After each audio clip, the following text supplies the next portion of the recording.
बूढ़े पति पत्नी की दुख भरी कहानी। मेरा नाम प्रशांत है। मुझे गांव के घर से काफ़ी दूर की बड़ी सिटी में नई नौकरी मिली ही थी। इस शहर में भाड़े का घर लेकर रहने लगा।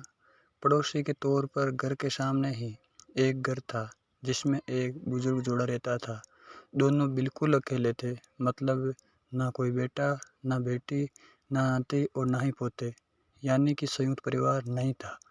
मैं एक संयुक्त परिवार का सदस्य था, इसलिए मुझे अक्सर उनके बारे में विचार आते रहते थे। मुझे देखकर बुरा लगता था, इतनी उम्र होने के बाद भी उनकी देखभाल करने वाला कोई भी उनके साथ नहीं था। जब मैं सुबह ऑफिस के लिए निकलता था तो देखता था कि दादी जी अपने कंपकपाते हाथों से दादाजी को चाय देती थी। वैसे ही कपकपाते हाथों में कप लिए दादाजी चाय पीते थे।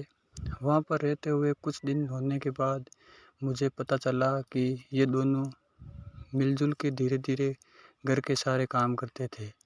कोई भी उनसे जाकर बात नहीं करता। इतने दिनों में मैंने उनकी आवाज़ तक नहीं सुनी थी। जब मैं शाम को ऑफिस से घर आता था तब दोनों को घर के आंगन में बैठा पाता था और उन दोनों के ही चेहरे पर थकान साफ साफ पड़ पाता था।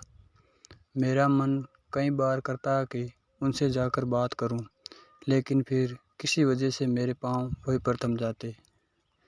मैं जब जब उन्हें देखता था मुझे मेरे दादा दादी की बहुत याद आती और मैं घर पर फ़ोन लगाकर उनसे बात कर लिया करता। एक संडे जब मुझे ऑफिस में छुट्टी थी तो मैंने देखा दादी जी काम कर रही थी, लेकिन उन्हें रोज़ की अपेक्षा आज काम करने में बहुत ज़्यादा ही तकलीफ़ हो रही थी। मैंने उनके पास जाकर पूछा कि दादी जी, आपकी तबीयत तो ठीक है ना? क्या मैं आपकी कोई मदद कर सकता हूँ? उन्होंने प्रतिक्रिया नहीं दी। मैंने दोबारा उनसे पूछा, बताइए दादी जी, मैं क्या करूँ आपके लिए? उन्होंने फिर भी कोई उत्तर नहीं दिया। मुझे काफ़ी आश्चर्य हुआ। कुछ मिनटों बाद दादाजी वहाँ आए और वह भी कुछ नहीं बोले। मैंने ही बात को आगे बढ़ाते हुए कहा, मुझे लगता है कि दादी जी की तबीयत खराब है, इसलिए मैं यहाँ आया हूँ। मैं आपकी मदद करना चाहता हूँ। बताइए मैं कैसे आपकी मदद कर सकता हूँ? दादी जी इशारों से मुझसे बात करने लगी। इन्होंने इशारों से मुझे बताया कि दादी जी सुन और बोल नहीं सकते। उन्होंने ये भी बताया कि वे खुद भी बोल नहीं सकते। वे सुन सकते हैं, मेरी बात समझ सकते हैं। उन्होंने इशारों से दादी से कुछ कहा और दादी ने मेरी तरफ देखकर मेरे माथे पर हाथ फेरा। मैं उन दोनों की तरफ देखते ही रहा और न जाने कब मेरे आंखों से आंसू बहने लगे।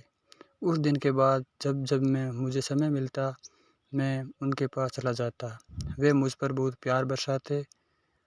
अब तो मुझे उनके इशारे भी मीठी भाषा भी बहुत अच्छे से समझ में आने लगी थी।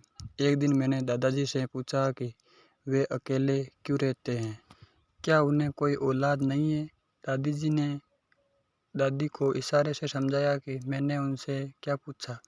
फिर दोनों मेरा हाथ पकड़कर मुझे आंगन में ले आए और अपने आंखों से आंसू पोंछे और उंगली का इशारा करते हुए एक साइकिल मुझे दिखाई। साइकिल को देखकर मैं समझ गया कि उनके परिवार वाले उन्हें छोड़कर कहीं जा चुके हैं और अब उनके हिस्से में केवल यादें ही बची है। उन्हें रोता हुआ देखकर मैं भावुक हो गया और मैंने दोनों को गले से लगा लिया। उन्होंने मेरे ऊपर अपने सीने में सालों से बंद प्यार के बादलों से प्यार की इतनी बारिश कर दी कि मैं पूरी तरह उसमें भीग गया। दोस्तों, इस कहानी से कई लोग कनेक्ट कर पाएंगे क्योंकि ये सिर्फ कहानी नहीं है, ये कई सारे बेचारे बुजुर्ग लोगों की सच्ची दास्तानें हैं। हमारे चैनल को सब्सक्राइब करें, लाइक करें एंड शेयर करें। धन्यवाद। वैसे आपको ये कहानी कैसी लगी कमेंट में ज़रूर लिखें। हमें तो ये कहानी बहुत भावुक होने वाली लगी। प्लीज़ कमेंट में ज़रूर लिखें और हमारे चैनल को सब्सक्राइब, लाइक एंड शेयर अवश्य करें। धन्यवाद।